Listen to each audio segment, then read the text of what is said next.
Good morning, नमस्ते, जय Hind, Radhe Radhe. Good morning सभी को, नमस्ते सभी को, जय हिंद सभी को, वेलकम है, स्वागत है, बहुत बहुत अभिनंदन है। और हम लोग यहाँ पर सॉल्व करेंगे। यहाँ पर जो होमगार्ड का मॉडल पेपर है, टॉप 100 क्वेश्चन आपके होंगे। और हमारी हिंदी की क्लास आज नहीं हो पाई है क्योंकि हमारे हाथ में है ना, बताया था, कल भी बताया था कि दर्द हो रहा है, बहुत ज़्यादा हो रहा है और नस चढ़ गई थी और कुछ ज़्यादा ही समस्या हो गई, तो हमको आज डॉक्टर को भी दिखाना है। ठीक है, तो इस वजह से हमारी वो क्लास आपकी हो नहीं पा रही है। ठीक है, तो हम लोग सॉल्व कर लेते हैं इस मॉडल पेपर को। और चलिए फिर स्टार्ट करते हैं, सुपर फास्ट तरीके सॉल्व करेंगे। ठीक है, चलिए स्टार्ट करते हैं। पहला क्वेश्चन आपसे कह रहा है कि जनगण मन के जो रचयिता है वाकई कौन है। चलिए फर्स्ट का ऑप्शन देना है कि जनगण मन के रचयिता कौन है। आपका आंसर क्या हो जाएगा, जल्दी से कमेंट करेंगे। फर्स्ट नंबर का जो ऑप्शन बनेगा इनमें से क्या हो जाएगा। आज बिल्कुल काउंट करना है कितना आपका सही जा रहा है, ठीक है ना, कितना सही जा रहा है आप बिल्कुल कमेंट बॉक्स में काउंट करते हुए चलेंगे। चलिए जनगण मन के जो रचयिता है वाकई कौन है। तो देखा जाए सर जी आपका आंसर आ गया है। यहाँ पर कहेंगे सर गुरुदेविन जो आपके थे रविन्द्रनाथ टैगोर थे, यानी जिनको गुरुदेव भी कहा गया है ना। तो यहाँ पर आंसर जो आपका हो जाएगा बी हो जाएगा। ये बंगला भाषा में आपका राय है। क्वेश्चन आपसे दिया गया और आपसे कह रहा है उत्तर प्रदेश की पहली महिला राज्यपाल इनमें से कौन थी। तो आप कहेंगे राज्यपाल पहली थी आपकी सरोजिनी नायडू थी, यानी फर्स्ट नंबर इसका राइट हो जाएगा, सरोजिनी नायडू हो जाएगा। क्वेश्चन नंबर आपका 3 दिया गया है कि गंगा नदी का जो उद्गम स्थल है वो आपका कौन सा है। देखो ऐसा नहीं कि हम सरल ही मॉडल पेपर कराते हैं, आपको मालूम है चाहे अंकित भाटी सर का मॉडल पेपर हो या आपका घटना चक्र हो या युद्ध कंपटीशन हो, विद्या प्रकाशन हो, आपका देखो हर एक प्रकाशन सोल्व करा देते हैं, है ना। बीच बीच में आपको ऐसे भी प्रकाशन लेके आते हैं कि आपका मन भी प्रफुल्लित होता रहे, लगे कि नहीं हमको तैयारी भी होती रहती है। हमने कहा सर गंगा नदी का उद्गम जो आपका हुआ है, तो आप कहेंगे सर ये गंगोत्री से हुआ है, यानी आपका आंसर क्या होगा, बी नंबर राइट हो जाएगा। आगे बढ़ते क्वेश्चन दिया गया और आपसे कह रहा है कि भारतीय न्याय संहिता यानी बीएनएस किस वर्ष लागू हुई है। यहाँ पर देख सकते हैं सर 4 नंबर की बात करते हैं तो आकेंगे सर ये लागू होने की बात किया है, तो आकेंगे सर ये लागू हुआ है आपका 1 जुलाई से। कब से हुआ है, तो आकेंगे सर 1 जुलाई 2024 ये शुरू हो गई है। पहले हमारे यहाँ पर भारतीय दंड संहिता चलती थी, लेकिन अब भारतीय दंड संहिता का नाम बदल गया है, यहाँ पर आपका बीएनएस कर दिया गया है और ये आपके 1 जुलाई 2024 से लागू हो गया है। पहले धाराएं 500 कुछ आपकी प्लस थी, अब आपकी उनकी बहुत कम आपकी हो गई है, तो आंसर आपका बी के साथ जाएगा। क्वेश्चन आपसे दिया गया है सर 5 नंबर में उत्तर प्रदेश का राज्य पशु इनमें से कौन सा है। सर यहाँ पर देखा जाए तो उत्तर प्रदेश का जो राज्य पशु है आपका इनमें से है क्या, तो आप कहेंगे राज्य पशु, तो आप कहेंगे सर ये है आपका बारहसिंघा, जिसे यहाँ पर दलदल का मृग भी कहते हैं। बारहसिंघा को दलदल का मृग भी कहा जाता है। क्वेश्चन आपसे दिया गया और आपसे कह रहा है सर ये इंडिया गेट किसने बनवाया था। चलिए इंडिया गेट जो बनवाया किसने करवाया था, सर ये आपका देना है, आपका आंसर है यहाँ पर क्या हो जाएगा। और आज बिल्कुल समझिएगा कि आज आप लोग कम से कम 80 प्लस नंबर आपको चिपका देना है। आज के मॉडल पेपर में 80 प्लस नंबर चिपका ही देना है, इतना काउंट करिएगा। तो सर जी हमने कहा 6 नंबर का ऑप्शन क्या हो जाएगा, ये आपके एडविन लुटियंस हैं। कौन है, इंडिया गेट जो बनवाया था वो आपके एडविन लुटियन, यानी आपका आंसर फर्स्ट नंबर है राइट हो जाए। एक प्रकार से देखा जाए तो डिजाइन ही किया था, कुल मिला के हम कह सकते हैं डिजाइन किया था। यहाँ पर आगे बढ़ते हैं सर क्वेश्चन नंबर दिया गया है पंचवर्षीय योजनाओं की जो शुरुआत किया था किस वर्ष किया था। तो पंचवर्षीय योजना की जो शुरुआत होती है साहब वो होती है कब, आपकी 1951 से होती है। पंचवर्षीय योजनाएं जो आपकी ली गई हैं कहां से उधार ली गई हैं, यहाँ पर देखा जाए कॉपी की गई हो आपकी रूस से कॉपी की गई है, यानी आप कहेंगे जो आपका यूएसआर है या यूएसए, आप यूएसआर यानी कह सकते हैं रूस आप कह सकते हैं। तो आंसर आपका सी हो जाएगा। क्वेश्चन दिया गया रामचरितमानस किस भाषा में है। हमने कहा राम अयोध्या से, तो आप कहेंगे सर अवधी भाषा से हो जाएगा। रामचरितमानस लिखा किसने है, तो आप कहेंगे सर ये तुलसीदास ने लिखा है, तुलसीदास हो जाएगा, ठीक है ना सर। अगला क्वेश्चन देखो दिया है, आपसे कह रहा है कि भारत में कुल उच्च न्यायालयों की जो संख्या है वाकई कितनी है। चलिए बहुत थोड़ा सा जूम कर दें, अभी मौका है, जूम कर देंगे। चलो हमने कहा सर जी भारत में कुल उच्च न्यायालय यानी हाईकोर्ट की बात किया है, तो सर ये हाईकोर्ट की अगर बात करते हैं तो आपका आंसर क्या हो जाएगा 9 नंबर में। तो आप कहेंगे सर यहाँ पर देखा जाए तो आपके 25 आपके हैं, यानी आंसर आपका क्या हो जाएगा सर, यहाँ पर आंसर है आपका सी नंबर है राइट हो जाएगा, याद रखना है। कौन सा क्वेश्चन नंबर है आपका भाई, 2023 पढ़ा था सर। चलो आप चेक करिएगा। यहाँ पर आगे बढ़ते हैं सर क्वेश्चन नंबर आपका 10 दिया है और आपसे कह रहा है संविधान सभा के स्थायी अध्यक्ष इनमें से कौन है। देखो लागू होने की बात अलग है और इसका प्रवृत्त जो हुआ वो कब हुआ है अलग है, लागू जो हुआ है उसकी डेट अलग आपकी है, ठीक है ना। यहाँ पर हमने कहा संविधान सभा के जो स्थायी अध्यक्ष थे वो आपके कौन थे, तो स्थायी दिया है, आप कहेंगे सर डॉक्टर राजेंद्र प्रसाद हो जाएंगे, यानी साहब आपका आंसर क्या हो जाएगा, फर्स्ट नंबर इसका राइट हो जाएगा। क्वेश्चन आपसे पूछा गया है कि भारत की पहली महिला आईपीएस अधिकारी इनमें से कौन थी। भारत की पहली महिला आईपीएस अधिकारी जो आपकी थी इनमें से कौन थे, तो यहाँ पर आप कहेंगे सर ये किरण बेदी थी, यानी फर्स्ट नंबर इसका राइट हो जाएगा, किरण बेदी बनेगा। क्वेश्चन दिया गया और आपसे कह रहा है ताजमहल का निर्माण किसने करवाया था। ताजमहल का निर्माण किसने करवाया था, यहाँ पर देखा जाए सर जी 12 नंबर है और 12 की अगर बात कर लेते हैं तो याद रखना है शाहजहां ने करवाया था, यानी आंसर आपका बी हो जाएगा। नेक्स्ट क्वेश्चन दिया गया है, कह रहे सर जी भारतीय सेना दिवस कब मनाया जाता है। और आज के पेपर में अगर आपके 80 नंबर नहीं आते समझ लो कि आप बहुत कमजोर भी हो, ये भी याद रखना। यानी अगर आपके पेपर में अगर लोग 80 नंबर नहीं लाते हो तो आप बहुत कमजोर हो, क्योंकि इससे कमजोर पेपर नहीं होगा, इस बात को भी याद रखना। यानी इससे सरल पेपर नहीं आएगा, इस बात को याद रखना है। सर जी यहाँ पर देखो हमने कहा भारतीय सेना दिवस दिया है, यानी आपका आंसर हो जाएगा सर जी यहाँ पर 15 जनवरी, आंसर आपका सी बन जाएगा, 15 जनवरी बनेगा। क्वेश्चन आपसे दिया है और आपसे कह रहा है विश्व की सबसे लंबी नदी आपकी कौन सी थी। यहाँ पर विश्व की सबसे लंबी नदी पूछा है और आप कहेंगे सर इसका आंसर आपका हो जाएगा ए नंबर, या नील नदी हो जाएगा। क्वेश्चन आपसे दिया गया और आपसे कह रहा है काकोरी कांड किससे जुड़ा है? सर ये काकोरी कांड जुड़ा है, आप कहेंगे सर ये स्वतंत्रता किसानों का आंदोलन है, सामाजिक सुधार है। सर यहाँ पर देखा जाए धार्मिक आंदोलन है या स्वतंत्रता आंदोलन है? तो हमने कहा सर ये भारतीय स्वतंत्रता संग्राम से जुड़ा हुआ है, यानी आंसर आपका भी हो जाएगा भारतीय स्वतंत्रता संग्राम से जुड़ा है। ये 9 अगस्त 1925 को ये आपकी इसकी क्या हुई थी, घटना होती है। यहाँ पर याद रखिए इसका आंसर आपका बी हो जाएगा। यहाँ पर देखो काफी लोगों से गलती भी हुई है। क्वेश्चन नंबर आपका दिया गया है गीता प्रेस कहाँ पर स्थित है? तो साहब याद रखना गीता प्रेस जो आपकी है वो गोरखपुर में है, यानी आंसर आपका बी हो जाएगा, गोरखपुर बनेगा। क्वेश्चन दिया गया और आपसे कह रहा है भारत का राष्ट्रीय फूल इनमें से क्या है? तो ये भारत का जो राष्ट्रीय फूल है इनमें से 17 नंबर की बात करते हैं तो आंसर इनमें से क्या हो जाएगा? तो याद रखना भारत का जो राष्ट्रीय फूल है 17 नंबर का जो ऑप्शन है ये आपका हो जाएगा सर कमल हो जाएगा, यानी आपका आंसर बी नंबर है, यहाँ पर राइट हो जाएगा। और ऐसे भी क्वेश्चन आपके पूछे जाते हैं, याद रखना है। हमने एक पेपर दिया था 2016 में, ठीक है ना, 2016 में एक पेपर दिया था हमने, हाई कोर्ट का दिया था, ग्रुप डी का पेपर था, ठीक है ना। हमारे 95 नंबर आपके सही थे, 100 में 95 सही थे, लेकिन कटाप भी क्या 96 शायद गई थी या 97 कटाप गई थी। तो वहां पर ऐसे ही क्वेश्चन आए थे भारत का राष्ट्रीय फूल क्या है, भारत का राष्ट्रीय फल क्या है, ऐसे क्वेश्चन आपके पूछे गए थे, ठीक है ना। तो आपका भी पेपर है, आपका पेपर बहुत कठिन ना होगा, ये मत समझिएगा कि नहीं बहुत कठिन हो जाएगा, ऐसे नॉर्मल हलवा वाला पेपर मिलेगा, परेशान ना होइएगा, क्योंकि आपका तो फिजिकल होना है ना। देखो हमने कहा भारत का राष्ट्रीय फूल क्या है, सर जी कमल हो जाएगा। क्वेश्चन नंबर आपका दिया गया 18 नंबर है कि दामोदर नदी घाटी परियोजना किस नदी पर आपका है? तो दामोदर नदी घाटी जो आपकी परियोजना है 18 नंबर में, वो सर जी आपका आंसर हो जाएगा सर कि दामोदर हो जाएगा, यानी आंसर आपका बन जाएगा सी नंबर हो जाएगा। यानी आपसे कह रहा है कि दामोदर नदी घाटी परियोजना किस नदी पर है? तो सीधी बात है आपका आंसर क्या हो जाएगा, दामोदर नदी पर आपका है। क्वेश्चन दिया गया और आपसे कह रहा है कि आधुनिक ओलंपिक खेलों की शुरुआत कहां पर हुई थी?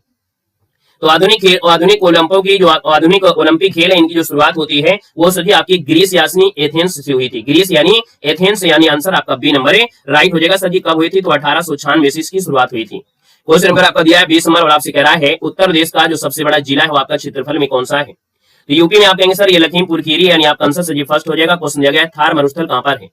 थार मरुस्थल आप कहेंगे सर ये तो राजस्थान में है, यानी आंसर आपका बी हो जाएगा। क्वेश्चन दिया गया और आपसे कह रहा है कि भारतीय राष्ट्रीय ध्वज के चक्र में कितनी तीलियां हैं? भारतीय राष्ट्रीय ध्वज के चक्र में सजी कितनी तीलियां हैं? यहाँ पर जो आंसर दिया है वो राइट आंसर इनमें से क्या हो जाएगा? चलिए यहाँ पर जवाब देना है। हमने कहा सर जी आपका जो आंसर आपका आ जाएगा वो आपका हो जाएगा 24 तीलियां हैं। कितनी है? तो आप कहेंगे सर 24 तीलियां हैं। आपका अगला क्वेश्चन है उत्तर प्रदेश की राजधानी किस नदी के किनारे स्थित है? तो आप कहेंगे उत्तर प्रदेश की राजधानी लखनऊ है और ये सजी गोमती नदी के किनारे, यानी आंसर आपका सी हो जाएगा। क्वेश्चन दिया गया है श्रवण कुमार की कहानी कौन से ग्रंथ में मिलती है? चलिए बताना है श्रवण कुमार की कहानी कौन से ग्रंथ में मिलती है। कुछ क्वेश्चन तो बिल्कुल आपको लगेंगे बिल्कुल हलवा है, लेकिन कुछ क्वेश्चन कहोगे आता हुआ है लेकिन कभी पढ़ा नहीं है। यहाँ पर देखा जाए सजी 24 नंबर है, ऑप्शन आपका हो जाएगा ये नंबर है, ये आपको रामायण में ही देखने को मिलेगी। यानी महाकाव्य जो आपका है रामायण, विशेष करके जो वाल्मीकि रामायण है तो उसमें आपको मिलता है अयोध्या कांड। क्या मिलता है? रामायण में मिलता है अयोध्या कांड। याद रखना है अयोध्या कांड जो आपका है अयोध्या कांड, तो अयोध्या कांड में याद रखना ये आपको देखने को मिलेगा, ठीक है ना। यहाँ पर आगे बढ़ते हैं। क्वेश्चन दिया गया है विक्रमादित्य का जो संबंध हुआ कि किस नगर से है? आप बताएंगे सर जी बताइएगा विक्रमादित्य का जो संबंध हुआ कि किस नगर से है? 25 की बात करते हैं तो आप कहेंगे सर ये तो आपका विक्रमादित्य का संबंध है आपकी उज्जैन से था। कहां से सर जी? उज्जैन से था। नेक्स्ट क्वेश्चन दिया गया है भारत में पंचायती राज प्रणाली जो आपकी आर्टिकल नंबर आपकी 40 में, यानी फर्स्ट नंबर इसका राइट हो जाएगा। क्वेश्चन आपसे अगला पूछा गया है चंद्रयान 3 जो मिशन है किस वर्ष यहाँ पर सफल हुआ था? चंद्रयान 3 जो मिशन है किस वर्ष सफल हुआ था?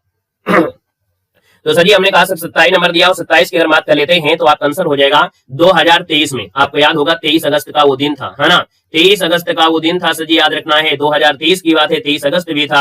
और इस दिन यहाँ पर चंद्रमा के दक्षिणी ध्रुव पर सफलतापूर्वक सॉफ्ट लैंडिंग किया। ऑप्शन आपका सी बनेगा सर। क्वेश्चन आपका 28 है ओलंपिक खेलों में भारत का पहला स्वर्ण पदक किसने जीता था? चलिए आपको बताना है कि सर ओलंपिक खेलों में भारत का पहला जो स्वर्ण पदक जीता वो किसने जीता था? साहब ये है आपके अभिनव बिंदा है और अभिनव बिंदा ने एयर पिस्टल में जीता था 10 मीटर में, है ना। आपका आंसर हो जाएगा सर ए नंबर। और ये कब की बात है? 2008 की बात है, याद रखना है। क्वेश्चन आपसे कह रहा है सर अलीगढ़ आंदोलन किसने शुरू किया था? अलीगढ़ जो आपका आंदोलन है इसकी शुरुआत जो किया था वो सर जी किसने किया था? यहाँ पर जो आपका आंसर दिया है वो आपका इनमें से राइट क्या हो जाएगा? सेशन को भाई सही लाइक से करते हुए चलिएगा, है ना। जितने भी यहाँ पर साथी लोग जुड़े हैं सेशन को भी लाइक शेयर करते चलिएगा, यानी ये भी आपका एक फर्ज होता है जिसे आपको पूरा करते हुए चलना है। एक टीचर के कर्तव्य के माध्यम से हम आपका अपना कर्तव्य पूरी ईमानदारी निष्ठा के साथ आपके साथ निभा रहे हैं। जरूरत के समय मैराथन क्लासेस, जरूरत के समय आपको नए नए मॉडल पेपर हर प्रकार का दे रहे हैं, सुविधाएं भी आपको देते हैं, अपना कोर्स भी फ्री किया है। तो हमारा जो आपका फर्ज है वो हम आपका पूरा करते चलते हैं और आप भी फर्ज पूरा करते चलिएगा, ठीक है ना। सर जी अलीगढ़ आंदोलन किसने शुरू किया? तो आप कहेंगे सर सैयद अहमद खान, यानी आपका जो आंसर है आपका फर्स्ट नंबर इसका राइट हो जाएगा। क्वेश्चन दिया गया है रक्त का जमना किस विटामिन से होता है? रक्त का जमना जो होता है विटामिन के माध्यम से होता है, यानी आपका आंसर हो जाएगा सी नंबर बन जाएगा। क्वेश्चन दिया गया उत्तर प्रदेश का राज्य गीत इनमें से कौन सा है, तो उत्तर प्रदेश का राज्य गीत आपका हो जाएगा यहाँ पर बताओ भाई। चलिए ये क्वेश्चन आपका 31 दिया है, आप कहोगे पेपर सरल था, लेकिन फिर भी कम से कम आपको 20 क्वेश्चन ऐसे होंगे जो आपको कंफ्यूज करेंगे और आप लोग 20 क्वेश्चन ऐसे हैं जो आप लोग कर नहीं पाएंगे। यहाँ पर देखो कह रहा है जी उत्तर प्रदेश का राज्य गीत इनमें से कौन सा है। तुक्का मारे तो काम चल जाएगा, लेकिन बिना तुक्का मारे नहीं चलेगा याद रखिएगा। यहाँ पर सर याद रखिए 31 नंबर का जो ऑप्शन है यहाँ पर राइट हो जाएगा कि उत्तर प्रदेश समेटता खुद को इतिहास के पन्नों में। यानी देखा जाए तो हमने कहा सर जी यहाँ पर आंसर आपका डी हो जाएगा उत्तर प्रदेश दिग्दर्शिका, यानी इसी को हम कहते हैं उत्तर प्रदेश समेटता खुद को इतिहास के पन्नों में। यहाँ पर जो आपका आंसर है वो सर जी आपका आंसर डी के साथ जाएगा, याद रखना है, ठीक है ना। यहाँ पर आगे बढ़ते क्वेश्चन दिया गया है भारतीय रिजर्व बैंक की जो स्थापना है सर जी कब हुई थी। वेलकम है, स्वागत है, बहुत बहुत अभिनंदन है। हमने कहा सर आरबीआई की जो स्थापना है ये होती है 1935 में होती है, और आरबीआई की जो आपका राष्ट्रीयकरण होता है वो आपकी 1949 में सर जी क्या होता है, राष्ट्रीयकरण होता है। यहाँ पर आगे बढ़ते हैं सर क्वेश्चन दिया गया और आपसे कह रहा है कि प्लासी का युद्ध सर जी कब हुआ था। चलो अच्छा एक डेट बता दो, यहाँ पर इसमें अगर पूछे तो आपको अप्रैल याद रखना है, यहाँ पर आपसे पूछे तो अप्रैल याद रखना है, यहाँ पर आपसे पूछे राष्ट्रीयकरण के तो आपको क्या बताना है, जनवरी। यानी ये भी आपको याद रखना, हमने कहा हम वही चीज पर फोकस कराते हैं जो एग्जाम में पूछी जाती है। 1935 आपको होगा, लेकिन अप्रैल 1935 हो सकता है, जनवरी 1935 हो सकता है। तो हमने कहा जब स्थापना पूछे तो अप्रैल 1935 है और राष्ट्रीयकरण पूछे तो जनवरी 1949, ठीक है ना। सर जी आपसे कह रहा है प्लासी युद्ध कब हुआ था, तो प्लासी युद्ध हुआ था कब, तो आप कहेंगे सर ये 1757 को हुआ था, यानी फर्स्ट नंबर इसका राइट हो जाएगा सर जी 1757 है। यहाँ पर आगे बढ़ते क्वेश्चन आपसे अगला पूछा गया है, कह रहे हैं सर जी देश रत्न किसे कहा जाता है। देश रत्न जो कहा जाता है वो साहब किसको कहते हैं, क्वेश्चन आपका दिया है 34 और 34 की अगर बात कर लेते हैं तो साहब याद रखना है देश जो कह सकते हैं क्या दिया है, देश रत्न यानी राष्ट्र का गहना। देश रत्न यानी इसको बोलते हैं क्या कहते हैं सर जी, याद कहते हैं राष्ट्र का गहना कहते हैं, और राष्ट्र का गहना कहते हैं सर जी डॉक्टर राजेंद्र प्रसाद को कहा जाता है। याद रखिए राजेंद्र प्रसाद इसका आंसर आपका राइट हो जाएगा। नया क्वेश्चन आपको लग रहा हो तो स्क्रीनशॉट ले लीजिएगा, बाकी चलते रहिएगा। क्वेश्चन आपका 35 है कि कौन सी गैस है जो पौधे प्रकाश संश्लेषण में आपके लेते हैं। चलिए बताइएगा, यहाँ पर देखा जाए सर 35 नंबर दिया है तो 35 को ऑप्शन में से क्या हो जाएगा, जवाब देना है। तो आप कहेंगे सर यहाँ पर देखा जाए तो आपके जो पौधे लेते हैं वो कार्बन डाइऑक्साइड लेते हैं, यानी आंसर आपका डी हो जाएगा, कार्बन डाइऑक्साइड हो जाएगा। क्वेश्चन आपसे दिया गया है कि इस शहर को नवाबों का शहर कहा जाता है। चलो कभी कभी इतना हलवा पेपर आ जाता है ना कि आपका दिमाग भी चकरा जाता है, आप फटाफट सॉल्व करने लगते हैं और इसके बाद क्या होता है बहुत ऐसे क्वेश्चन गलत करके आ जाते हैं। जब आंसर की मिलाते हो तो अरे कहते हैं यार हमने तो सोचा था हमने 95 कर दिया, लेकिन जब पेपर आंसर की आती है तो आप देखते हैं कि 65 ही सही होते हैं। क्योंकि सरल क्वेश्चन में आपको मालूम है 10-20 क्वेश्चन इतने सरल होंगे वो याद रहेंगे, अरे यार नवाबों का शहर किसे कहते हैं, राष्ट्रीय फल क्या है, वही आप रटोगे। लेकिन उसके बीच में जो आपके ऐसे क्वेश्चन होंगे जो आप लोग गलत करने के चांस होते हैं उनको कर दोगे, है ना। तो याद रखिए सरल क्वेश्चन भी कभी कभी आपको दिक्कत कर देते हैं। सर जी नवाबों का शहर जो आपका है, राधे राधे भैया, नवाबों का शहर जो कहते हैं किसको कहते हैं, तो आप कहेंगे सर ये लखनऊ को कहते हैं, यानी आंसर सर जी आपका बी हो जाएगा। क्वेश्चन दिया गया है विश्व स्वास्थ्य संगठन यानी WHO का मुख्यालय कहां पर है, तो WHO का मुख्यालय कहां पर है, आप कहेंगे सर ये जिनेवा में है, यानी आंसर आपका सी हो जाएगा। हमारी फ्री वाली आप लोग नोट्स पढ़ी होगा हमारे ऐप में, अगर आप जुड़े होंगे और ऐप में यहाँ पर जब जुड़े होंगे तो वहाँ पर जीके जीएस कोर्स हमारा जो फ्री है आप लोगों के लिए, वहाँ पर स्टैटिक जीके है। स्टैटिक जीके में आपको ये मुख्यालय हमने बहुत अच्छी तरीके से डिजाइन करके दिया है, आप लोगों ने पढ़ा होगा, नहीं पढ़ा है तो जरूर पढ़िएगा। क्वेश्चन दिया गया है सर उत्तर प्रदेश में सबसे अधिक वन जो क्षेत्र है वो किस जिले में, सबसे ज्यादा वन क्षेत्र पूछा गया सर 38 नंबर में, तो आपका आंसर क्या हो जाएगा, यहाँ पर कहेंगे सर सोनभद्र इसका आंसर हो जाएगा, सी नंबर सोनभद्र हो जाएगा। क्वेश्चन दिया गया वर्तमान में संविधान में कितने मौलिक अधिकार हैं, यानी आपको जो मौलिक अधिकार दिए गए हैं वो सजी कितने दिए गए हैं, आपके सजी यहाँ पर 6 मौलिक अधिकार दिए गए हैं। कोई माइनस मार्किंग नहीं है भाई साहब, कोई माइनस मार्किंग नहीं है, ना तो पुलिस में आपकी है ना तो आपकी होमगार्ड में। तो 6 आपके क्या है सर जी मौलिक अधिकार हैं। यहाँ पर 7वां मौलिक अधिकार संपत्ति के अधिकार को हटा दिया गया है, विधिक अधिकार कानूनी अधिकार कर दिया गया है जो 301 है आपको दे दिया गया है। क्वेश्चन आपसे कह रहा है सर जी बताना है कि भारत छोड़ो आंदोलन कब शुरू हुआ था। भारत छोड़ो आंदोलन है ये सजी कब शुरू हुआ था, तो ये सजी 1942 में शुरू हुआ था भारत छोड़ो आंदोलन, यानी फर्स्ट नंबर इसका राइट हो जाएगा सर। अगला क्वेश्चन आपसे दिया गया और आपसे कह रहा है राष्ट्रीय विज्ञान दिवस सजी कब मनाया जाता है। राष्ट्रीय विज्ञान दिवस जो मनाते हैं ये 28 फरवरी को मानते हैं, 28 फरवरी को राष्ट्रीय विज्ञान दिवस मनाया जाता है। सजी दिया गया है फतेहपुर सीकरी किसने बनाया था, चलिए बसाया था, यानी फतेहपुर सीकरी जो बसाया वो सजी किसने बसाया था, तो आप कहेंगे सर ये आपके अकबर ने बसाया था। आपसे कह रहा भारत का राष्ट्रीय वृक्ष इनमें से क्या है, तो भारत का राष्ट्रीय वृक्ष क्या है, तो आप कहेंगे सर बरगद हो जाएगा, यानी आंसर आपका 20 का राइट हो जाएगा। कोई पीपल लगा देता है कोई पीपल भी लगा चला जाता है जो बिल्कुल कभी ध्यान ही नहीं देते हैं। सर मुद्रा छापने का अधिकार किसके पास होता है, आपको बताना है मुद्रा छापने का जो अधिकार होता है सर आप किसके पास होता है, आप कहेंगे सर ये आरबीआई के पास है, मुद्रा छापने का अधिकार आरबीआई के पास होता है। आपसे कह रहा है सर जी बताना है कि यूनिसेफ का जो मुख्यालय है वाकई कहां पर स्थित है। यूनिसेफ का जो मुख्यालय है साहब ये कहां पर है, तो आप कहेंगे सर यूनिसेफ का मुख्यालय आपके न्यूयॉर्क में है, यानी फर्स्ट नंबर इसका राइट हो जाएगा, न्यूयॉर्क बनेगा। क्वेश्चन दिया गया है शेरशाह सुरंग जो आपका है सर जी कहां पर है, यानी शेरशाह का मकबरा जरूर आपने सुना है सासाराम बिहार में, है ना, शेरशाह का मकबरा सासाराम बिहार में है, लेकिन साहब शेरशाह साथ की जो सुरंग है वो आपकी दिल्ली में है। कहां पर है? आपके दिल्ली में है। क्वेश्चन दिया गया और आपसे कह रहा है विश्व मानव अधिकार दिवस जी कब मनाते हैं? विश्व मानव अधिकार जो दिवस मनाते हैं साहब वो कब मनाते हैं? याद रखना 10 दिसंबर को मनाते हैं। ए नंबर इसका राइट हो जाएगा। भारत की सबसे लंबी नदी कौन सी है? भारत की सबसे लंबी नदी कौन सी है? तो आपके सर गंगा नदी ये सबसे लंबी नदी है। नमस्ते साहब, नमस्ते। चंपारण सत्याग्रह किससे संबंधित है? चंपारण में क्या हुआ था? किसान आंदोलन हुआ था, यानी आपका आंसर हो जाएगा ए नंबर किसान आंदोलन। क्वेश्चन दिया गया भारत का सबसे बड़ा राज्य जो क्षेत्रफल के हिसाब से वो कौन सा है? तो राज्य के हिसाब से दिया है तो आपके आंसर राजस्थान हो जाएगा। ये आपका फर्स्ट नंबर आपका है, याद रखना है। यूपी का स्थान जो आता है वो चौथा स्थान यूपी का आता है, याद रखना है। यहाँ पर देखो दिया गया है महाराष्ट्र और यहाँ पर दिया है आपका मध्य प्रदेश। तो हमने कहा सर राजस्थान हो गया, इसके बाद मध्य प्रदेश होता है, इसके बाद महाराष्ट्र, फिर आपका यहाँ पर उत्तर प्रदेश। क्वेश्चन दिया गया है लोकसभा का जो कार्यकाल होता है कितने वर्षों को होता है? साहब बात कर रहा है लोकसभा की, लोकसभा का कार्यकाल होता है 5 वर्षों का होता है।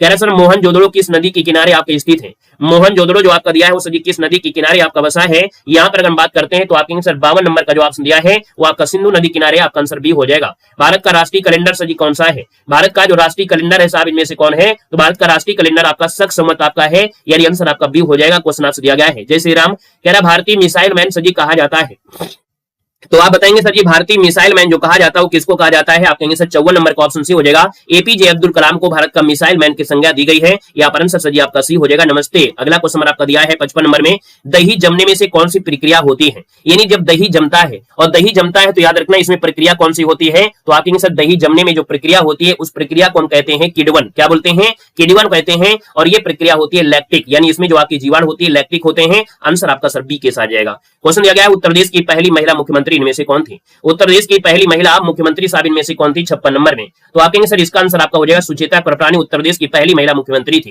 क्वेश्चन दिया गया भारत में राष्ट्रपति का जो चुनाव कराता है वो कौन करता है? हमने कहा जब राष्ट्रपति का चुनाव होता है या उपराष्ट्रपति का चुनाव होता है तो इसमें यहाँ पर देखा जाए कह रहे चुनाव करता कौन है? तो सच्ची बात क्या है राष्ट्रपति, हमने कहा राष्ट्रपति में संसद, यानी संसद में आपकी लोकसभा, साथ में यहाँ पर देखा जाए तो आपकी राज्यसभा और साथ में यहाँ पर राज्य की विधानसभा। इसमें वो भी कैसे आपके जो आपके निर्वाचित होते हैं वही, मनोनीत वाले शामिल नहीं होते हैं। तो आप कहेंगे सर इसका आंसर आपका बी हो जाएगा। जब बात करते हैं उपराष्ट्रपति की तो उपराष्ट्रपति में क्या होते हैं? उपराष्ट्रपति में शामिल होते हैं, उपराष्ट्रपति में शामिल होते हैं लोकसभा और राज्यसभा।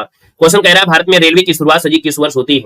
चलिए सर जी बताना है आपसे। कह रहा है भारत में रेलवे की शुरुआत किस वर्ष होती है? 58 नंबर में। तो आप कहेंगे सर इसकी शुरुआत होती है 1853 में, आपके लाल डलहौजी के समय में। यहाँ पर देखा जाए तो आप कहेंगे सर ये आपकी जो स्टार्ट होती है मुंबई में, है ना, देखा जाए तो मुंबई से थाने तक आपकी चली थी। सर जी क्वेश्चन दिया गया और आपसे कह रहा है यहाँ पर क्वेश्चन कह रहा है किस पर्वत को 7 बहनों का द्वार कहा जाता है? किस बहनों को, है ना, किस पर्वत को 7 बहनों का द्वार कहते हैं? यहाँ पर सर जी अगर हम बात करते हैं 59 नंबर में तो आपका आंसर हो जाएगा सी नंबर है। ये सर जी पटकाई जो आपकी है, क्या है? पटकोई जो आपकी है ये पहाड़ियां, इनको 7 बहनों का द्वार कहते हैं। क्योंकि आपको पता है तुक्का मारोगे तो भी मार ले जाओगे। क्यों? क्योंकि सर जी आपको मालूम है 7 बहनें यानी 7 सिस्टर आपको कहां मिलेंगे? पूर्वोत्तर भारत में मिलती है। पूर्वोत्तर भारत में हमने कहा अरावली वहां है नहीं है, हिमालय आपका है नहीं है, सतपुड़ा है नहीं है, तो सीधी बात है कि तुक्का मार के भी काम चला सकते थे। सही क्वेश्चन आपसे कह रहा है, यहाँ पर दिया गया है क्वेश्चन, क्या दिया गया है कि असहयोग आंदोलन कब शुरू किया गया था?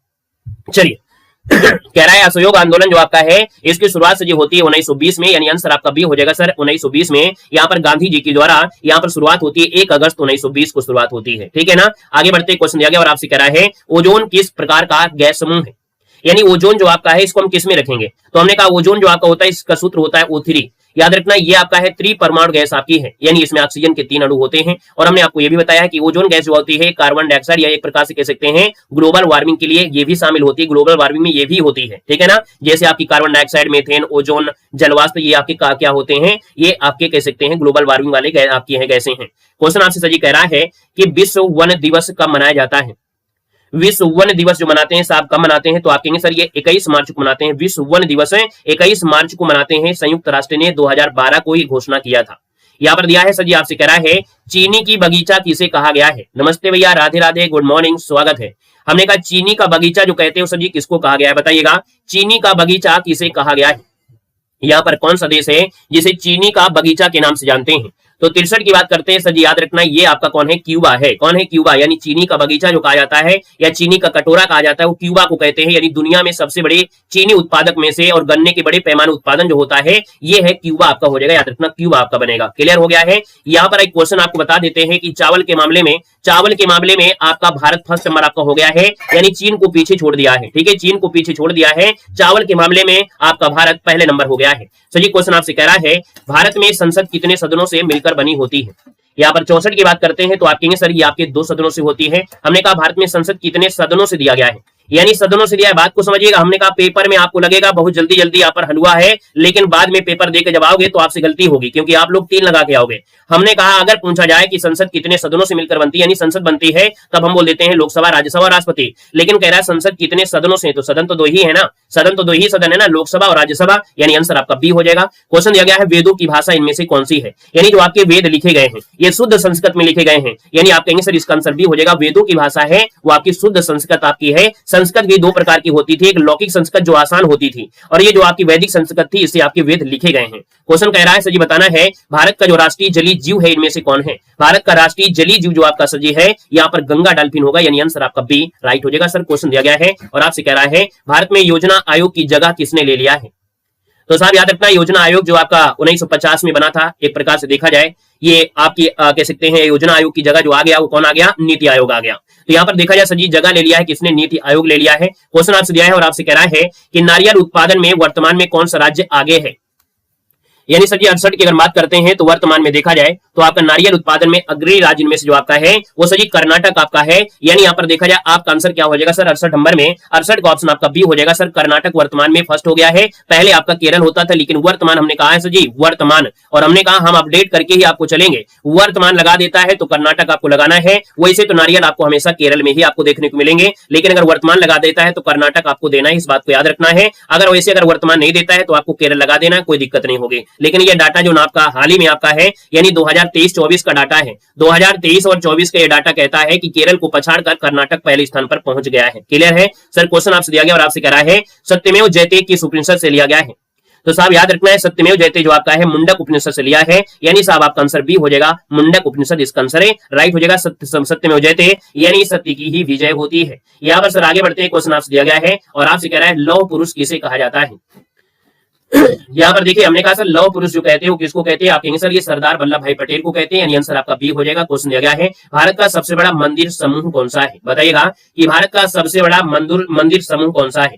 भारत का पूछा है, हमने कहा मंदिर समूह दिया है और समूह दिया है तो आप कहेंगे सर ये खजुराहो का जो मंदिर समूह है, यानी खजुराहो के जो मंदिर समूह है ये भारत में सबसे बड़े मंदिर समूह है। ऑप्शन साफ बनेगा पी नंबर राइट हो जाएगा। क्वेश्चन देखो आपसे दिया गया और आपसे कह रहा है कि ब्लड बैंक शब्द का प्रयोग किसने किया था। चलिए बताना है, आपसे कह रहा है सर जी ये बताइएगा कि ब्लड बैंक शब्द का जो प्रयोग है वो सर जी किसने किया था। यहाँ पर हम बात कर लेते हैं तो आप आंसर इनमें से क्या बनेगा, नोट कर लीजिएगा। 72 नंबर में आप कहेंगे सर इनका नाम है बोवर, क्या नाम है, इनका नाम है बोवर नाम है, यानी यहाँ पर देखा जाए तो आपका जो आंसर होगा सर बोवर आपको हो जाएंगे, बोवर कहते हैं या बर्नार्ड कहते हैं, ठीक है, बोवर या बर्नार्ड शब्द एक आपको मिलता है। तो यहाँ पर आंसर आपका जो दिया है तो फिर आंसर आप लगा लीजिएगा, कोई दिक्कत आपकी है नहीं है। अगर आप कार्डेलाइन स्टेनर कहते हैं तो हमने कहा सर जी आपसे ब्लड बैंक की बात कह रहा है, ना कि कार्डेलाइन स्टेनर यानी रक्त प्रवाह की बात कह रहा है, ठीक है। आपसे पूछा है की बात किया वो भी ब्लड बैंक की बात किया है, ठीक है ना। यहाँ पर देखो ऐसे क्वेश्चन में आप लोग भी लगा दोगे। हमने कहा ब्लड बैंक की बात कर रहा है, ना कि ये कह रहा है कि ब्लड में जो आपका प्लस होता है माइनस होता है। यहाँ पर जीन जो आपका हो गया तो सर जी वो जो आपका होते हैं क्या होते हैं, खुराना होते हैं, अरे हर चीज अलग अलग होती है भाई। हमने कहा आपसे कह रहा ब्लड बैंक शब्द जो आपका है यहाँ पर याद रखिए बोवर मिल जाएगा, या कभी कभी आपको मिल जाएगा बर्नार्ड, क्या मिल जाएगा यहाँ पर बर्नार्ड भी आपको मिल सकता है कि बर्नार्ड फंड जो आपके थे इनके सहयोगी थे, या आपको मिल सकता है फेंटस, शॉर्टकट में मिल जाएगा फेंटस, क्या मिल जाएगा फेंटस, याद रखना है। आइएगा सर नेक्स्ट क्वेश्चन दिया गया और आपसे कह रहा है थार मरुस्थल किस राज्य में है। जो थार मरुस्थल है सर जी आपकी कहां पर है, हर महादेव। हमने कहा सर 73 नंबर की बात करते हैं तो आप कहेंगे सर ये थार मरुस्थल आपके राजस्थान में है, यानी आंसर आपका बी नंबर राइट हो जाएगा। क्वेश्चन आपसे दिया गया है कि विश्व जल दिवस सर जी कब मनाते हैं। विश्व जल दिवस मनाते हैं आप कहेंगे सर ये 22 मार्च को मनाते हैं, तो आप कहेंगे सर ये 22 अप्रैल को क्या मनाते हैं, तो 22 अप्रैल को जो मनाते हैं वो पृथ्वी दिवस मनाते हैं। ये भी पूछा जाता है बार बार कि सर 22 अप्रैल को मनाते हैं, तो आप कहेंगे सर पृथ्वी दिवस जो मनाते हैं वो 22 अप्रैल को मनाते हैं। क्वेश्चन आपसे दिया गया और आपसे कह रहा है कि नोटों पर हस्ताक्षर किसके द्वारा होते हैं। चलिए साहब बताना है नोटों पर तो जो हस्ताक्षर होते हैं, नोटों पर जो हस्ताक्षर होते हैं वो किसके होते हैं। नोट पर बात क्या है, और नोट पर जो आते हैं आरबीआई के गवर्नर के होते हैं, यानी साहब आपका आंसर बी नंबर इसका राइट हो जाएगा, आरबीआई के गवर्नर होते हैं। साहब यहाँ पर आगे बढ़ते हैं, क्वेश्चन आपसे दिया गया है और आपसे कह रहा है कि सोने की चिड़िया यानी भारत को सोने की चिड़िया किस काल में कहा जाता था। चलिए साहब बताना है कि भारत को सोने की चिड़िया किस काल में कहा जाता था। यहाँ पर जो आपका आंसर इनमें से क्या हो जाएगा, तो आप कहेंगे सर ये कहा जाता था गुप्त काल में कहते थे। कब कहते थे सर जी, यहाँ पर गुप्त काल में, यानी आंसर आपका सी हो जाएगा, सोने की चिड़िया गुप्त काल में कहा जाता था। सर जी दिया गया चंद्रमा पर जाने वाला पहला इंसान इनमें से कौन था। चलिए बताइएगा कि भैया चंद्रमा पर जाने वाला जो पहला इंसान था सर जी वो आपका कौन था। 77 की बात करते हैं तो आप कहेंगे सर ये जो आपके नील आर्मस्ट्रांग थे, कौन है, नील आर्मस्ट्रांग है, आंसर आपका फर्स्ट हो जाएगा। यूरी गार्गिन मत लगाइएगा, यूरी गार्गिन जो आपकी है वो अंतरिक्ष की हैं। क्या बोलते हैं? अंतरिक्ष में यहाँ पर जो गए थे, अंतरिक्ष बोलते हैं कि अंतरिक्ष में आपके जो गए थे वो आपके अंतरिक्ष में यूरी गार्गिन थे, और मोहन राकेश जो आपके थे आपके भारत के थे जो आपके अंतरिक्ष में गए थे। हमने कहा कह रहा है चंद्रमा पर बात कह रहा है, चंद्रमा पर नील आर्मस्ट्रांग जो इंग्लिश में लिखा गया है, यानी साहब आपका आंसर फर्स्ट नंबर इसका राइट हो जाएगा। माउंट एवरेस्ट किस देश में आपका है? भाई सेशन को लाइक नहीं किया आप लोगों ने, क्या बात है? क्या मजा नहीं आता कि आपको हमारे पास पढ़ने में है? आप लोगों ने सेशन को लाइक भी नहीं किया है, और यहाँ पर आप देख सकते हैं आप लोग भूल गए तो बात दूसरी है। अगर नए हैं तो भैया आपका स्वागत अभिनंदन है, बाकी पुराने हैं तो भैया आपको तो पता ही है कि हम पढ़ाने पर इतना आप लोगों के लिए प्रयास करते हैं। अपना कोर्स जो आपका है, अपने जीके जीएस का कोर्स भी आप लोगों के लिए फ्री कर दिया है। हिस्ट्री, पॉलिटी, ज्योग्राफी जो आपकी जितनी बुकें हैं वो आपको फ्री कर दिया है ना? तो हम तो प्रयास करते हैं कि आपको अच्छे से आपको सब कुछ दे, फ्री भी दें। आपका जो फर्ज होता है पूरा करते रहा करो भाई। देखो दिया है माउंट एवरेस्ट किस देश में? हमने कहा सर माउंट एवरेस्ट दिया है, और ये सर जी आपकी कहां पर है? नेपाल में है, यानी साहब आपका जो आंसर हो जाएगा सी नंबर इसका राइट हो जाएगा, नेपाल में है। हमने कहा सर जी ये बताइएगा कि भीमराव अम्बेडकर का जो जन्म है सर जी कहां पर हुआ था? भीमराव अम्बेडकर का जो जन्म हुआ था सर जी कहां पर हुआ था? इनका जन्म आपका देखो भीमराव अम्बेडकर का दिया है, गलती नहीं करना है, जल्दी से बताओ। यहाँ पर आपसे कह रहा है सर जी बताइएगा भीमराव अम्बेडकर का जन्म कहां हुआ था? चलिए बहुत अच्छे बहुत अच्छे। यहाँ पर सर जी याद रखना 79 की बात करते हैं तो हमने कहा सर ये मध्य प्रदेश में हुआ था। इनका जन्म जो आपका हुआ था वो सर जी 1891 में हुआ था। ये सब नहीं पूछा जाएगा, लेकिन पूछा जाएगा 14 अप्रैल। याद रखना क्या पूछा जाता है? 14 अप्रैल को मनाते हैं, याद रखिएगा भीमराव अम्बेडकर जयंती 14 अप्रैल को मनाया जाता है, याद रखना है। यहाँ पर दिया गया और आपसे कह रहा है कि न्यायपालिका का संरक्षक इनमें से कौन है? सर जी न्यायपालिका का संरक्षक पूछा गया है, तो न्यायपालिका की संरक्षक कौन होता है? Supreme court. यानी आप कहेंगे सर यहाँ पर देखा जाए सुप्रीम कोर्ट, इसका आंसर आपका सर जी क्या होगा? डी नंबर इसका राइट हो जाएगा। थोड़ा सा आपको समझना पड़ेगा, क्या है? थोड़ा सा आपको समझना पड़ेगा, यानी थोड़ा सा आपके लेवल को हाई कर दे रहे हैं। क्वेश्चन आपसे सर जी क्या दिया गया है, और आपसे कह रहा है यहाँ पर क्वेश्चन है शिलालेखों में किस राजा को देवानाम प्रिय यानी देवताओं का प्रिय कहा गया है? क्योंकि भाई आप लोगों में से बहुत लोग ये कहेंगे इतना भी सरल नहीं आएगा, तो इसकी वजह से हमने सुधार कर दिया है कि बीच में क्या है आपको अब क्वेश्चन थोड़ा सा लेवल के मिलेंगे। सर यहाँ पर देखा जाए तो हमने कहा शिलालेखों में किस राजा को देवा नाम प्रतीक आ गया है, इन देवताओं का प्रतीक आ गया है, तो सर जी आपका आंसर हो जाएगा सी नंबर। ये अशोक आपके हैं, कौन है सर जी? आपकी अशोक हो जाएंगे, यानी आंसर आपका सी हो जाएगा। अभी हम क्लास के बाद टाइम टेबल बता देंगे, ठीक है ना? क्लास के बाद टाइम टेबल बता देंगे, अपना आप देख लीजिएगा। निम्नलिखित में से किसको शक्तिशाली नेवलों के एक समूह यानी तुर्कान चहलगामी के विनाश का श्रेय जाता है? आप देख सकते हैं तुर्कान चहलगामी का जो विनाश किया था सर जी वो किसने किया था? तो तुर्कान चहलगामी का विकास यानी आप 40 जो तुर्क आपके सरदार थे उसका जो विनाश किया था वो सर जी किसने? तो आप कहेंगे सर ये तो आपके बलबन ने किया था, यानी आपका जो आंसर हो जाएगा सर जी क्या हो जाएगा? 82 नंबर का जो ऑप्शन बनेगा वो आपका सी हो जाएगा, बलबन ने यहाँ पर किया था। तो तुर्की चहलगामी को बनाया किसने था? तो याद रखना बनाया था यानी गठन किया था, वो गठन किया था इल्तुतमिश ने। यानी देखा जाए तो इसका विनाश जो किया था यानी विनाश जो किया था वो बलबन ने किया था, ठीक है ना? रक्त और लौ की नीति भी आपकी बलबन ने चलाया था, ठीक है ना? यहाँ पर दिया गया और आपसे कह रहा है कि औरंगजेब के द्वारा किस अंतिम दक्कनी राज्य को मुगल साम्राज्य में शामिल किया गया था? सर जी यहाँ पर अगर बात करते हैं 83 नंबर में, तो 83 नंबर का जो आपका सही आंसर बनेगा इनमें से क्या हो जाएगा? तो आप नोट कर लीजिएगा, ये सर जी आपका गोलकुंडा है। क्या है सर? यहाँ पर जो आपका गोलकुंडा है, गोलकुंडा इसका जो आंसर राइट हो जाएगा। यानी औरंगजेब ने अंतिम दक्कनी राज्य गोलकुंडा पर आक्रमण किया। वहां के एक राजा थे शाही, कुतुब शाही, इनको सर जी यहाँ पर देखा जाए तो असफल हो गए थे। यहाँ पर आंसर आपका हो जाएगा सी नंबर हो जाएगा। राधे राधे भैया, राधे राधे। क्वेश्चन आपका 44 और आपसे कह रहा है निम्नांकित में से किसे कोमल काष्ठ का भंडार ग्रह कहा जाता है? कोमल काष्ठ का भंडार ग्रह जो कहते हैं यहाँ पर 84 नंबर में वो कहा जाता है कनाडा को कहते हैं। किसको कहते हैं? यानी कोमल काष्ठ यानी सॉफ्ट वुड का भंडार ग्रह कहते हैं। किसको? यहाँ पर कनाडा को। याद रखना कनाडा की जो अर्थव्यवस्था है ना ये सॉफ्ट उद्योग ही आपका है, यानी सबसे ज्यादा इनकी जो व्यवस्था आपकी है वो आपकी स्थिति कनाडा ही आपका है, जो की कोस्ट यानी कोमल काष्ठ के लिए जाना जाता है। क्वेश्चन आपसे दिया गया है कि लोथल और चंगुदड़ों का जो सर्वाधिक महत्वपूर्ण उद्योग था इनमें से क्या था? लोथल और चंगुदड़ों का जो सर्वाधिक महत्वपूर्ण उद्योग था सर जी यहाँ पर क्या था सर जी? आपसे दिया गया 85 नंबर में, तो हमने कहा 85 को ऑप्शन हो जाएगा मन का उत्पादन। क्या हो जाएगा सर? मन का उत्पादन। यहाँ पर देखा जाए तो हमने कहा लोथल में और चंगुदड़ों में क्या मिले हैं? साक्ष मिले, मन का बनाने के साक्ष मिले हैं, यानी जिसका भी ऑप्शन आ रहा है यहाँ पर सर जी बी नंबर बिल्कुल सही हो जाएगा। मन का मतलब होता है मणिका। मन का मतलब क्या होता है? मन का मतलब होता है मणिका। क्या होता है? मन का मतलब होता है मणिका होता है, यानी दाने जिन्हें परोप कर माला बनाए जाते थे। अब याद रखिए मन का मतलब ये ना हो गया मटका, ये मटका नहीं है, मतलब ये मन का कहते हैं। जैसे आपकी माला बनती है ना माला, तो यहाँ पर क्या की जाती थी सर जी? माला बनाई जाती थी, ठीक है? माला बनाने को ही मन का कहा गया है, इस बात को याद रखना है और कुछ मत समझ लेना। यहाँ पर दिया गया है कि आय सिद्धांत प्रस्तुत करने में कीन्स का दृष्टिकोण इनमें से क्या है?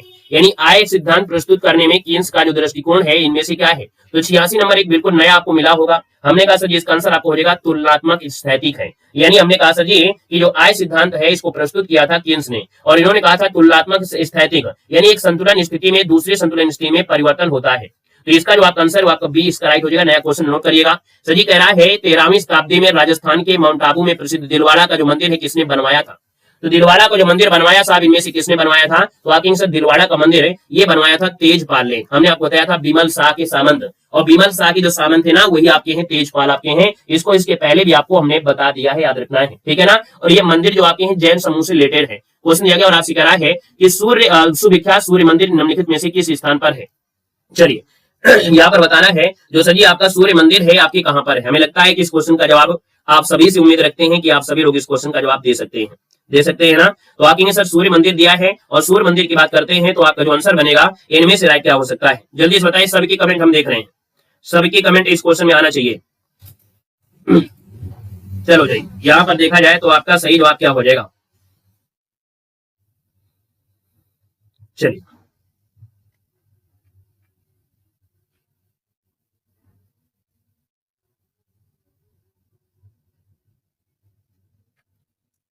चलिए तो देखो हमने कहा सर जी सूर्य मंदिर की बात है और सूर्य मंदिर में लगभग सबके जवाब आ गया है। हमने कहा सर जी सूर्य मंदिर जो है 28 नंबर में ये सर जी कोणार्क है जो आपकी उड़ीसा में है। कहां पर है सर जी सूर्य मंदिर है? ये कोणार्क और उड़ीसा में है। हमने कहा इसको बनाया कैसे गया है? ये डिजाइन ऐसा किया गया है, ऐसा डिजाइन किया गया है कि इसमें सूर्य की किरणें यानी जब सूर्य निकलता है और सूर्य अस्त होता है ऐसे ऐसे एंगल से यहाँ पर भगवान सूर्य की यहाँ पर प्रतिमा है, वहां पर सूर्य जाता ही रहता है, ऐसे एंगल से यहाँ पर बनाया गया है ना। और याद रखना यहाँ का जो पहिया लगे हैं, यहाँ के जो पहिया लगे हैं, यानी हमने कहा सर जी ये जो आपका सूर्य मंदिर है इसमें जो आपकी पहिए लगे ना, पहिए क्या करते हैं टाइम भी बताते हैं, यानी 1 मिनट का भी टाइम ये पहिए के माध्यम से ऐसा डिजाइन किया गया है कि पहिए में इनकी जो दृष्टिकोण होती है पहिए से एक मिनट बिल्कुल बता सकते हैं कि इतने बजे हैं। घड़ी आपकी गड़बड़ हो सकती है लेकिन यहाँ का टाइम टेबल गड़बड़ नहीं होगा, याद रखना है। ऐसा आपका है ये सूर्य मंदिर है। सर जी आगे बढ़ते हैं। श्वेतांबर और दिगंबर किस धर्म की आपके हैं? यानी साहब पूछा गया श्वेतांबर और दिगंबर जो आपके हैं वो आपकी किस धर्म के हैं? तो आपका सर जी 89 की अगर बात करते हैं तो आपको हमने पढ़ाया था चित्रित यानी प्रिंटेड नोट्स के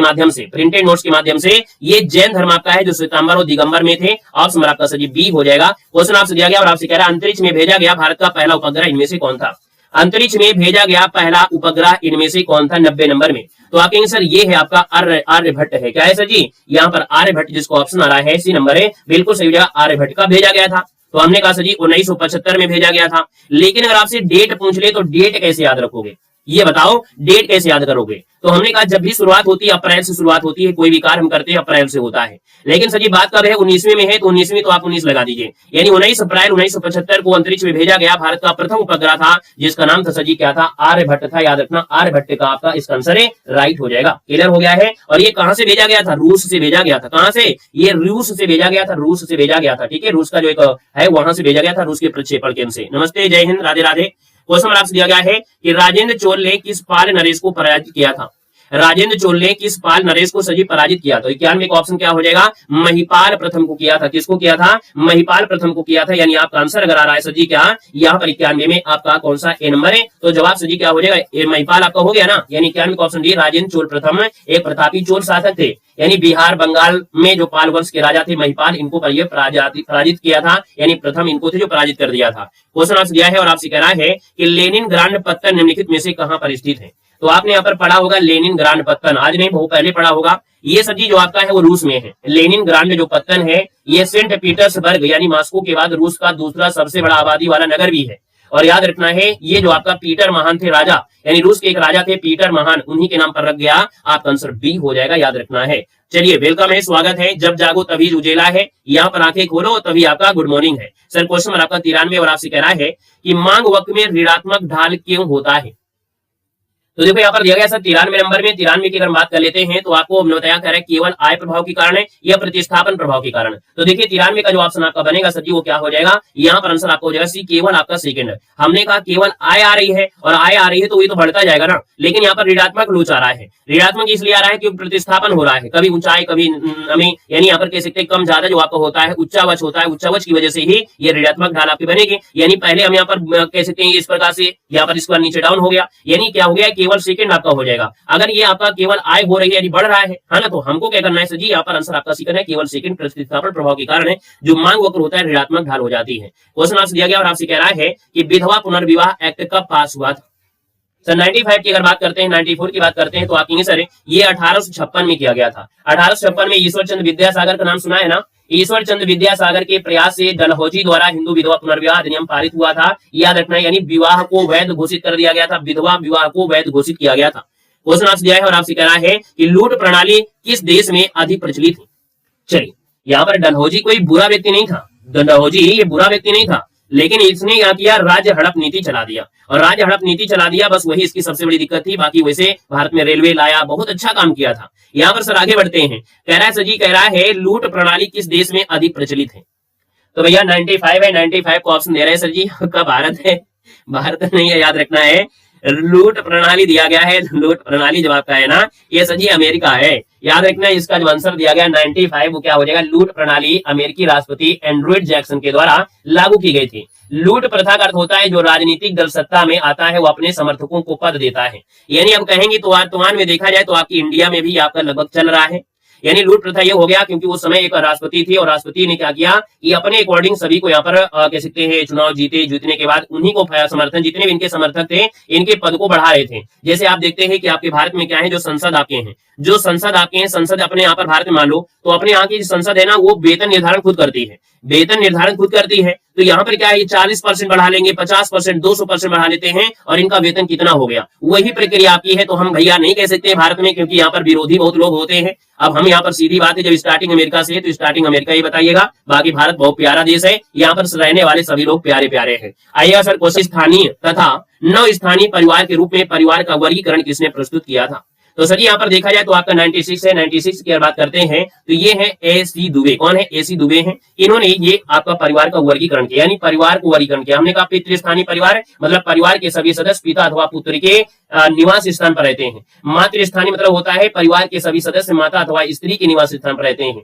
और नव स्थानीय मतलब होता है परिवार के सभी सदस्य ना तो पिता के स्थान पर निवास करते हैं, ना तो आपके मतलब आपके माता के, बल्कि सभी सदस्य नए स्थान आपके बनाते हैं। जैसे आज के समय में यहाँ पर वो ना मम्मी के यहाँ रहते हैं, ना पापा के यहाँ रहते हैं, यहाँ पर कॉलोनी आ जाती है, गाँव में देखे होंगे नया घर बना के रहने लगते हैं, तो वो हो जाता है नवी वाला। बात समझ में आ रही है। हमने कहा कोई भी नई चीज हो आपके दिमाग में भरना हमारा काम है, याद रखना है। कह रहा है निम्नलिखित में से कौन सा अम्ल है जो पालक में मौजूद होता है। तो साहब याद रखना है, पालक में जो आपका मौजूद अम्ल होता है वो कौन होता है, पालक में। हमने कहा पालक खाने के लिए मना कर देते हैं कौन, डॉक्टर मना कर देते हैं। कब, जब आपकी बॉडी में स्टोन बन जाती है। कब, जब आपकी बॉडी में स्टोन बनती है तो डॉक्टर क्या कर देते हैं सर जी, मना कर देते हैं। तो आप कहेंगे सर यहाँ पर 97 का ऑप्शन आपका जो बनेगा ये हो जाएगा एक्जेलिक अम्ल, क्योंकि आप जो आपकी जो पथरी होती है, आपका जो स्टोन होता है वो एक्जेलिक अम्ल का बना होता है। और आपके पालक में भी एक्जेलिक अम्ल पाया जाता है और आपके टमाटर में भी पाया जाता है। यानी आप क्या देखेंगे तो सर ये टमाटर में भी मिलता है, आपकी पालक में मिलता है, इसलिए डॉक्टर कहता है पालक मत खाइए। और अगर पालक खाओगे तो बाद में भी हमारी कोई गारंटी नहीं है, आपकी पथरी जाएगी नहीं और आप परहेज करोगे नहीं। ठीक है ना। यहाँ पर सर आगे बढ़ते हैं, क्वेश्चन आपसे अगला पूछा गया है, निम्नलिखित में से कौन सा अम्ल है जो सिरके में मौजूद होता है। तो आप बताइएगा सर सिरके में जो मौजूद होता है, सिरके में वो कौन सा होता है। तो यहाँ पर आपका आंसर इनमें से क्या हो जाएगा। तो हमने कहा सर जी सिरके में जो आपको मौजूद होता है ना, सिरके में वो कौन होता है। तो यहाँ पर देखिए 98 है, 98 का ऑप्शन आपका डी हो जाएगा सर, एसिटिक अम्ल होता है। क्या होता है, एसिटिक अम्ल होता है, एसिटिक अम्ल होता है। यानी आपका जो आंसर बनेगा यहाँ पर आंसर आपका क्या बन जाएगा, यहाँ पर बन जाएगा डी नंबर हो जाएगा। क्या सबका जवाब सही है कि नहीं सही है, सबका सही है। अच्छा ये बताओ, हमने कहा सर जी जैसे आपका दिया गया सिरका दिया गया है तो सिरका में आपका एसिटिक हो गया। संतरा सुना है कभी, संतरा, संतरा में साइट्रिक होता है। यानी यहाँ पर देखा जाए तो यहाँ पर जो हो जाएगा सर जी संतरा हो जाएगा। यहाँ पर सर जी क्या है, संतरा, यानी देखा जाए सिट्रिक अम्ल होता है, संतरा में होता है। हम बोले एक्जेलिक अम्ल, तो एक्जेलिक अम्ल बताया दिया है कि आपके टमाटर में भी होता है, आपके पालक में भी आपका होता है। सर यहाँ पर लैक्टिक अम्ल आपको हमने बताया था, लैक्टिक अम्ल जब भी कभी होगा तो जब दूध खट्टा हो जाता है, यानी जो आपका दही होता है यानी दूध खट्टा होता है उसको कहते हैं, है ना। और साथ में बताया था जैसे आपका होता है चींटी, चींटी का जो डंक होता है उसमें मैनाइक अम्ल होता है यानी फार्मिक अम्ल। नेटल का जो डंक होता है उसमें भी आपका फार्मिक अम्ल होता है। आइएगा सर नेक्स्ट क्वेश्चन दिया गया है और क्वेश्चन आपसे अगला दिया है, इतना बड़ा क्वेश्चन है, क्या डर जाएंगे क्या हम नहीं डरेंगे। चलो हमने सोचा मैथ का आ गया। क्वेश्चन नंबर आपका 99 है सर जी, आपसे क्या दिया गया है और आपसे यहाँ पर कह रहा है सर जी, नवंबर 2025 में जारी वैश्विक असमानता पर स्वतंत्र विशेषज्ञों द्वारा G20 असाधारण समिति की रिपोर्ट के अनुसार 2000 से 2023 के बीच भारत में सबसे घनी यानी 1% लोगों की संपत्ति में कितने परसेंट की वृद्धि हुई है। तो साहब याद रखना है 99 की बात करते हैं तो आपका आंसर हो जाएगा 62% की वृद्धि आपको देखने को मिली है। यानी कब की बात हो रही है, नवंबर 2025 में G20 ने एक रिपोर्ट भेजा है और कहा है कि 2000 से लेके 2023 के बीच भारत में सबसे जो अमीर हैं, यानी अमीर तो आपके 1% हैं, भारत में सबसे अमीर जो आपके हैं कहेंगे 1% हैं, और लोगों की संपत्ति में 62% की वृद्धि आपकी हुई है। यानी अमीर लोगों में मतलब सबसे धनी 1% लोगों की संपत्ति में यानी देखा जाए 62% की बढ़ोतरी हुई है। इसका मतलब ये कह रहा है, मान लो भारत में सबसे जो लोग धनी थे तो वो आपके 1% रहे हैं, तो 1% लोगों की वृद्धि में यहाँ पर देखा जाए 62% की वृद्धि हुई है। ठीक है ना, उनका यहाँ पर कह सकते हैं भंडार की बात कर रहा है, इतना कमाई हो गई है। कह रहा है सर जी विश्व सुनामी जागरूकता संबंध निम्नलिखित में से कथनों पर आपको विचार करना है। तो सर जी यहाँ पर देखा जाए तो आपका 100 नंबर है और 100 की बात करते हैं तो भैया इसमें आपको क्या है, कह रहा है इसे संयुक्त राष्ट्र महासभा के द्वारा जापान के प्रस्ताव 2015 में से घोषित किया गया था। इसे हर वर्ष 5 नवंबर को मनाया जाता है ताकि सुनामी के जोखिम के प्रति जागरूकता बढ़ाई जा सके। वर्ष 2025 में इसका विषय सुनामी के लिए तैयार रहें, सुनामी की तैयारी में निवेश करें, निर्धारित करें, यह किया गया है। यही सर जी आपका जो आंसर है ना, ये आपका 1 2 3 क्या हो जाएगा सर, 1 2 3 आपका जो आंसर है ये बिल्कुल सही हो जाएगा। 1 2 3 बिल्कुल सही आंसर है, यहाँ पर राइट हो जाएगा, याद रखना है। बात क्लियर हो गई है। यहाँ पर आते हैं सर नेक्स्ट पॉइंट में आते हैं। तो 100 क्वेश्चन तो आपके हो गए हैं। बाकी हम कहते हुए हैं कि हमारे यहाँ पर जो हम आपको पढ़ाते हैं, देखो किताब तो आपके पास ही है, यानी किताब से तो आप पढ़ ही लेंगे आराम से, यानी आपके पास अंकित भाटिया सर की बुक होगी या आपकी और कोई बुक होगी। लेकिन हमारे यहाँ पर जो होता है ना, हम आपको लास्ट में जो पढ़ाते हैं, क्योंकि शुरुआत हमारी है, हम कोई भी काम करते हैं हम ही करते हैं, इसके बाद लोग अपनी कॉपी करके अपना करने लगते हैं। लेकिन हम आपको बताए दे किताब में तो आपके पास आई है, किताब आप पढ़िए, लेकिन हम आपको देते हैं प्रिंटेड नोट्स। तो हम लोग यहाँ पर ये सब चीजें कवर कर लिया था और वनस्पतियां भी हम लोगों ने कवर कर लिया था। यहाँ पर देखा जाए संविधान भी कवर कर लिया था और इसके बाद रविन्द्रनाथ टैगोर पे आ गए थे। यानी यहाँ पर हमने कहा जहां से क्वेश्चन आपके बनते हैं, जहां से क्वेश्चन आपके बनते हैं उनको हम यहाँ पर क्या करेंगे, एक एक पॉइंट आपको बिल्कुल अच्छे तरीके से यहाँ पर कवर करेंगे, ज्यादा नहीं जितना जरूरी है। तो सर जी यहाँ पर देखा जाए तो आपसे क्या दिया गया है, ये आपके रविन्द्रनाथ टैगोर है, आप सभी लोग जानते हैं। हमने कहा सर रविन्द्रनाथ टैगोर से यहाँ पर लगभग 5 से 6 पॉइंट ही पढ़ेंगे जो पूछे जाते हैं। देखिए एशिया के प्रथम नोबेल पुरस्कार विजेता यही थे। इनको साहित्य के लिए नोबेल पुरस्कार 1913 में मिला था। इनकी कृति का नाम है गीतांजलि है, दोस्तों याद रखना है। इनको गुरुदेव भी कहते हैं, इनको कवि गुरु भी कहा जाता है। यहाँ पर देखा जाए तो भारत और बांग्लादेश का जो राष्ट्रगान लिखा था इन्होंने ही लिखा था। ये भारत में जनगण मनगढ़ है और बांग्लादेश का सजी कौन सी है, तो आपकी अमार सोनार बंगला आपकी है, याद रखना है। यहाँ पर देखा जाए तो हमने कहा सर विश्व भारती विश्वविद्यालय शांति निकेतन की स्थापना किया। 2023 में देखा जाए विश्व धरोहर सूची में भी इसको शामिल कर लिया गया है, विश्व शांति निकेतन को। सर जी जन्म पूछा जाता है कि इनका जो जन्म हुआ था वो 7 मई 1861 को कोलकाता में हुआ था, रविन्द्रनाथ टैगोर का। अब आपको बताना है सर क्वेश्चन नंबर में कि सर जी रविन्द्रनाथ टैगोर को नोबेल पुरस्कार किस वर्ष मिला था, कमेंट करना है। तो आपके जुड़े हुए जितने भी आपके महत्वपूर्ण पॉइंट होते हैं आपके लेवल में वो हमने आपको पढ़ा दिया। नेक्स्ट पॉइंट में आते हैं एनिमेशन से, और एनिमेशन में भी आप देखते हैं डेली मॉडल पेपर लगाते होंगे, यानी जितने भी हमने पॉइंट लिए हैं वो सब आपके पूछे गए हैं, यानी यही क्वेश्चन बनते हैं। तो एनिमेशन के बारे में अगर बात कर लेते हैं तो आप देखिए एनी बेसेंट में पहला पॉइंट क्या दिया है, होम रूल आंदोलन का नेता। यानी हमने कहा सर जी आपसे कह रहा है कि जो आपका होम रूल है, होम रूल आंदोलन की प्रमुख नेता जो आपकी थी वो आपकी एनी बेसेंट थी। यानी भारत में स्वशासन की वकालत करने वाले है ना, इस आंदोलन का नेतृत्व किया था। इसके बाद देखा जाए तो इनका जन्म 1 अक्टूबर 1847 में लंदन इंग्लैंड में हुआ था। इनका जन्म ब्रिटिश था लेकिन उन्होंने अपना जीवन भारत के लिए समर्पित किया था। यहाँ पर अगला पॉइंट है कि भारतीय राष्ट्रीय कांग्रेस की प्रथम महिला अध्यक्ष भी रही, बहुत पूछा जाता है। हमने कहा प्रथम भारतीय राष्ट्रीय कांग्रेस की प्रथम महिला अध्यक्ष कौन है, तो आपकी 1917 में आपकी बनी थी और प्रतिष्ठित पद को संभालने वाली पहली महिला भी बनी थी। इसके बाद इन्होंने हमारे समाज के लिए बहुत अच्छे कार्य किया, यानी जैसे प्रमुख समाज सुधारक में थियोसोफिकल सोसाइटी से जुड़कर सामाजिक और आध्यात्मिक सुधारों को बढ़ावा दिया था। यहाँ पर देखा जाए सबसे महत्वपूर्ण क्वेश्चन पूछा जा रहा है इस समय, शिक्षा में योगदान इनका क्या रहा हमारे भारत में, तो बनारस में सेंट्रल हिंदू विश्वविद्यालय की स्थापना किया, जो बाद में सजी बीएचयू का जो आधार बना वो सजी इन्होंने ही किया था। इन्होंने मदन मोहन मालवीय के साथ इन्होंने सबसे पहला कदम इन्हीं के था, बाद में मदन मोहन मालवीय आते हैं लेकिन पहला कदम इन्हीं का था सजी, याद रखना है।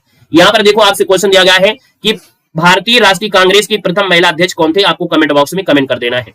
अब आते हैं सर जी मदन मोहन मालवीय की बात कर लेते हैं, जब ये आए हैं तो मदन मोहन मालवीय की भी बात कर लेते हैं। हमने कहा सर जी मदन मोहन मालवीय आपके सामने दिए गए हैं। अब देख सकते हैं मदन मोहन मालवीय का भी प्रयास हमारे यहाँ पर कोई कम नहीं रहा है, बहुत काम रहे हैं। इन्होंने बहुत योगदान दिया है आपके भारत में, बहुत ज्यादा योगदान दिया है। अब देख सकते हैं कि इन्होंने क्या योगदान दिया है। आप कहेंगे सर जी यहाँ पर देखा जाए तो काशी हिंदू विश्वविद्यालय, यानी हमने कहा सर जी कि बीएचयू के संस्थापक आपके रहे हैं। इन्होंने भारत में शिक्षा को बढ़ावा देने के लिए बीएचयू की स्थापना किया था। इसके बाद देखा जाए तो भारतीय स्वतंत्रता आंदोलन के प्रमुख नेता रहे हैं। इन्होंने स्वतंत्रता संग्राम में एक महत्वपूर्ण भूमिका निभाई थी। यहाँ पर देखा जाए इनका जन्म आपका 25 दिसंबर 1861 को प्रयागराज इलाहाबाद में हुआ था। इनका जन्म भारत के उत्तर प्रदेश राज्य में हुआ था। भारत रत्न भी इनको मरणोपरांत दिया गया था 2015 में। इन्हें भारत के सर्वोच्च नागरिक सम्मान से सम्मानित किया गया है। शिक्षा की बात करते हैं तो याद रखना शिक्षा राष्ट्र निर्माण में महत्वपूर्ण योगदान दिया। उनका जीवन राष्ट्र में शैक्षणिक और सामाजिक उन्नति के लिए समर्पित था। तो ये पॉइंट आपका सबसे ज्यादा पूछा जाता है कि इसकी स्थापना 1916 में किसने किया था, तो आप कहेंगे मदन मोहन मालवीय ने किया था। ये बात क्लियर हो, स्क्रीनशॉट लेना है तो आप ले सकते हैं स्क्रीनशॉट, ठीक है ना। यहाँ पर देखिए अगले आप क्या आ जाते हैं, गोपाल कृष्ण गोखले।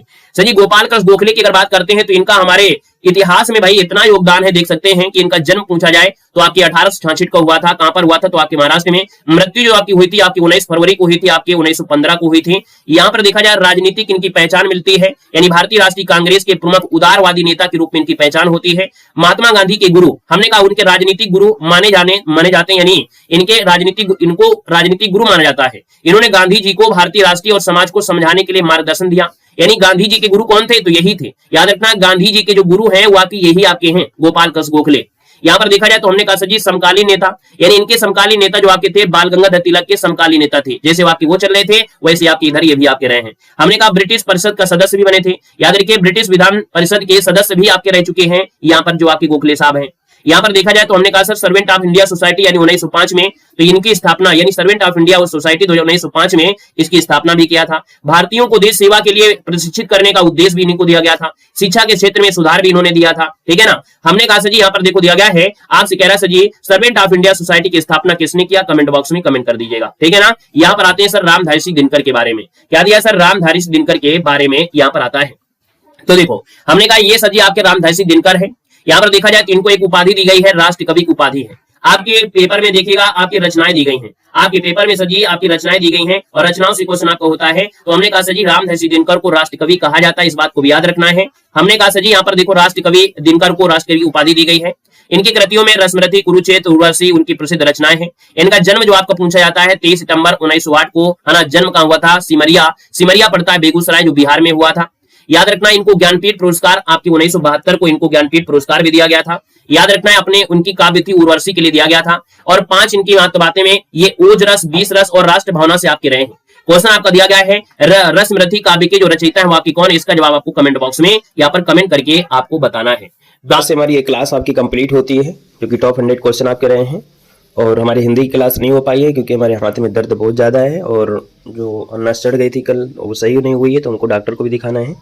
तो इस वजह से अभी क्लास हिंदी की नहीं हो पाई है। जैसे हमारा सही होता है तो हम आपको बता देंगे, फिर आपकी क्लासेज जो कंटिन्यू थी सभी हो जाएंगी। ठीक है, चलिए धन्यवाद सभी को। जय हिंद, वंदे मातरम।